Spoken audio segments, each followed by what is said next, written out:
So I'm just gonna get right into our topic for today. God put it on my heart to speak with you guys about addiction. My experience with addiction has been interesting. So growing up, I was around a lot of people who indulged and partook in cigarettes and nicotine products. I was also around people who enjoyed gardening. That's the term I hear that prevents any issues of flagging online. So whether they be family friends, family members, especially with me being Jamaican, my family being Jamaican, it's a common stereotype that we all garden, which actually I'm going to dispel that stereotype right now. Last I checked, I believe it's not been decriminalized in Jamaica, but that's neither here nor there. I was around a lot of people who were gardeners, never really partook in alcohol. That was also a big thing that was around. I would see the adults indulging in it at like family functions, and I never really partook. I personally never really was too partial to the smell of alcohol products, and it's really for the best because with my body's health needs and restrictions, it's better that I don't partake in alcohol. My whole childhood, I never really partook in anything like that, which is great. I went to a high school where a lot of the kids did indulge in cigarettes and gardening heavily. We had a lot of gardeners. So my mom was a nurse, and she worked in mental health for most of my childhood, and she would tell me all of these horror stories about kids who would garden and be permanently mentally scarred or debilitated after being laced with friends or acquaintances. She would tell me all of these just horrible experiences people have had on different substances. So me, right? Fast forward out of high school. Throughout high school, I didn't really partake in anything because I was terrified to my mom's constant warnings. Make sure you don't garden, make sure you don't smoke cigarettes. It's not good for you. Once you start, it's hard to stop, things like that. And I got to college. I graduated high school 2016. And I had a boyfriend at the time, like I mentioned to you guys in previous videos. He was a little bit older, and he would, from time to time garden. It wasn't like a regular, but he would garden, do that from time to time, and never really had any issues. I was dealing with a lot of stress, a lot of anxiety at the time, some early signs of depression. So I started gardening, and I would get the normal effects right at first, like, get a little bit more snacky, maybe super sleepy, maybe tired, and, feel like I was moving a little bit more slow motion than I normally would. So nothing crazy at first, but as my situation was it was progressing more in the wrong direction in terms of stress and anxiety, I would go to try to partake in that and have the worst reaction to it. I remember I had come to his house after just a rough day with my family and my siblings, and I came over there. I requested, do you have anything? Like, can we garden? I think that'll help. Him just trying to accommodate me and appease me as a boyfriend. He's like, absolutely, of course. He offers it to me. I partake just a tiny bit, a few puffs, and I had the most off-putting experience. Like, I was just stuck, frozen, and I don't know what the word is to describe, but just in the state where I just could not move, could not speak. Like, I kind of was just trying to find something to focus in on to ground myself, because I got so tense and just unable to communicate, to express myself, what I was feeling. My body felt heavy, my chest felt tight, felt like I couldn't breathe well, and he didn't know what to do. He was trying not to freak out. This went on for, I want to say, honestly, my perception of time wasn't great, but I know it went on for well over 30 minutes, and I was just there, just kind of sitting on the edge of the bed, just kind of trying not to freak out. Couldn't cry, couldn't speak, couldn't get up and really move or anything like that. Just kind of had to sit there and wait for it to pass. So I think that was the first proper panic attack I'd say I've ever had. What brought me out of it, he did like a little aromatherapy, because we had some candles and stuff at his place, and you know, that helped in the moment. But after that experience, he asked me, he was like, maybe you shouldn't be gardening. Like, that was really scary. I don't want that to happen to you again. Did I listen? Of course not. I would continue to partake, whether it was with him, with some friends I had at the time, behind his back. Down the line, I had an experience where, now there are different strains. There's, you know, the type of strain that keeps you more alert. Another type that keeps you more sedated. I realized after a few years of gardening, I preferred wake, because I had always been kind of a sleepy girl over the years. So when I would be making jokes, I would feel fun, bubbly. I would draw. I was rolling up and doing a little bit of that every day. And then it got to a point where I didn't realize it, but I had gone like a good, well over a week without sleeping for more than like 2 hours. And I hadn't even realized it because I was just going and going and going and going.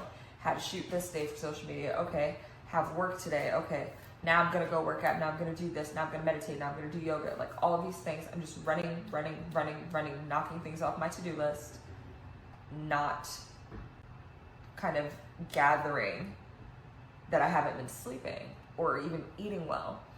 And this is because these substances, while they may be fun to partake in for a time, or so I thought, you can't be present the same way you can when you're sober, right? So wasn't sleeping, ended up having a pretty bad meltdown after those 2 weeks because I hadn't been sleeping and taking care of myself properly. And it was rough. To say it was rough is an understatement, but made it out of there, left the gardening alone for a while, right? This is 2020. Since I wasn't really gardening anymore, I kind of got into vaping. I have a family member that vapes. I have a few, honestly, that vape, and you know, you see them, they're these cute little candy colors. You can just stick it in your pocket, plug it in your car. You know, it's not illegal. It doesn't make you feel high, or it's like a nice little just, you know, in my mind, it's kind of like a pacifier. That's basically what it is. It's basically a pacifier. I left the vaping alone after maybe like a year straight of doing it. It just got to a point where I was like, I really don't want to do this. I don't want to keep buying them. I don't want to keep paying for vapes. I wasn't in a good financial standing around that time. I was trying to get my first apartment. I kept buying vapes, and I was just moving into like a non-smoking community. I'm sure you guys see those around if you're old enough to be renting. Right, and I leave it alone, and you know, I started feeling better. I hadn't realized it until I put it down, but I started having more energy. I started feeling clearer, started being more present, started journaling more, meditating. I started getting more active again, just feeling more energized overall. I would never say that I was addicted to gardening back in the days, but somewhere I may have picked up just a tiny codependence on vaping. I went through a lot last year with just losses and deaths in the family and my fiance's family, just living between two states. It's a long story. That'll be another story time in itself. Yeah, last year I went through a lot. It was my first management job. I was going through a lot of grief, a lot of stress, a lot of pressure, just kind of from all ends with just the life circumstances and the warfare, spiritual warfare that I was dealing with. I wasn't really interested in gardening, but at some point I initiated to my fiance and I was like, can we just get like a vape? And we went to the store and we each got our own, and I just started vaping all the time. Last year, I would be at my job. If there was no customer in there and nothing really going on, I would go kind of like tuck away in the corner and back to go hit my vape so the cameras wouldn't see me. Or I'd be on my way to church and in the car, vaping, like trying to hit it a bunch of times before I go in. and then I tuck it in my purse. I straighten up myself and go in like nothing's going on. In the last few months, God has told me so many times to put the vape down, specifically. I'll be praying, I'll be fasting, I'll be doing all these things, and God's like, I need you to stop vaping. I need you to quit vaping. And I haven't listened consistently. There have been times where I put it down and then something will happen, a life inconvenience or stressor, and I just immediately go and run and buy one. And it's something that I'm working on. Not proud of it. I'm Gen Z. When I think about addiction, I think like hard substances like powders and needles and that, Addiction, what I'm starting to realize for myself, it really can creep up on you. Like, it's like, for example, I was dealing with a caffeine addiction at one point. You cannot hold a conversation without snapping or crashing out before you have your coffee or your matcha. You have an addiction, aka an idol.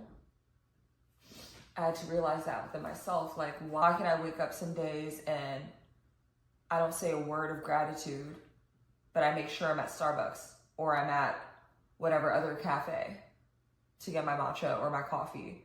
Or if you find yourself not able to be present, let's say you're at your family or your friend's house and everyone's just chilling, having a conversation. If you cannot sit there and be present without turning on a screen, or if there's nothing on to stimulate you, or you don't have the vape in your hand, or your phone scrolling while someone's speaking to you, or some other crutch to depend on, and you're just extremely uncomfortable, first of all, you're human.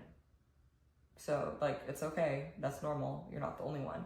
Says, I have been kind of just letting this fester and become an issue without my knowledge of it. I went to the hospital a few months ago after moving back home. And it was a couple of things led up to it. The chronic stress. I wasn't just eating well, like I mentioned before, just from stress and all the grief and stuff. I was living with a cat, and I'm allergic. I'm not gonna lie. I am allergic to cats. I thought I was avoiding things well. This vape has, I don't know if anyone else has experienced this. I have a cousin that told me she's been experiencing it too because she also vaped. And she's someone who, she'll partake. You know what I'm saying? Everyone has a person in their life that either drinks or smokes or vapes or whatever their thing is, right? That's just what the world is now. And I saw her the other day and she told me she had to put the vape down because it was causing such bad chest pain for her. The cat allergy and just other stuff, extenuating factors going on.